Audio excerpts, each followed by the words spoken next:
இந்தியாவுடைய ஜியோ பாலிட்டிக்ஸை யோசிச்சு பாருங்க. இலங்கையில் சீனாவுக்கு ஒரு இடம் இருக்குது, அமெரிக்காவுக்கு ஒரு இடம் இருக்குது. இப்போ இடம் வந்துடும். இப்போ தான் இந்த ஒப்பந்தம் போட்டிருக்காங்கன்னா அவங்களுக்கு ஒரு இடம் வந்துடும். இந்தியாவுக்கு தான் ஒரு இடம் இருந்துச்சே. அந்த இடத்த தானே நீங்கள் வந்து காழ்ப்புணர்ச்சி கொண்டு தமிழர்கள் மீது வெறுப்பு உணர்ச்சி கொண்டு அந்த உரிமையை அழிக்கிறதுக்கு துணை போயிட்டு இலங்கையில் தமிழர்களுக்குன்னு ஒரு நாடு இருக்கிறது தான் இந்தியாவுக்கு பாதுகாப்புன்னு எத்தனை பேர் சொன்னாங்க. அதை காதலியே வாங்கிக்காமல் இந்த காங்கிரஸ் முட்டாள் கவர்மெண்ட்டு ராஜீவ்காந்தி போகும்போது புடலையில அடிக்கிறான் சிங்களவன் துப்பாக்கி வச்சு.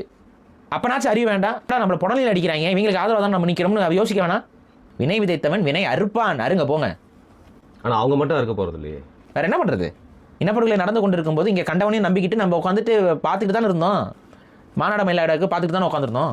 அதுக்கு அந்த வேலையை நம்ம தான் கொடுத்து தான் ஆகணும். வேற என்ன பண்ணணும்? தமிழர்கள் அங்கே அதிகாரத்தில் இருந்த வரைக்கும், தமிழருடைய கொடி பறந்த வரைக்கும் அமெரிக்கானால் வர முடியல, சீனானால் வர முடியல, யாராலையும். இன்னைக்கு இப்போ புரியுதா தலைவன் யாருன்னு, மேதகு யாருன்னு இப்போ புரியுதா?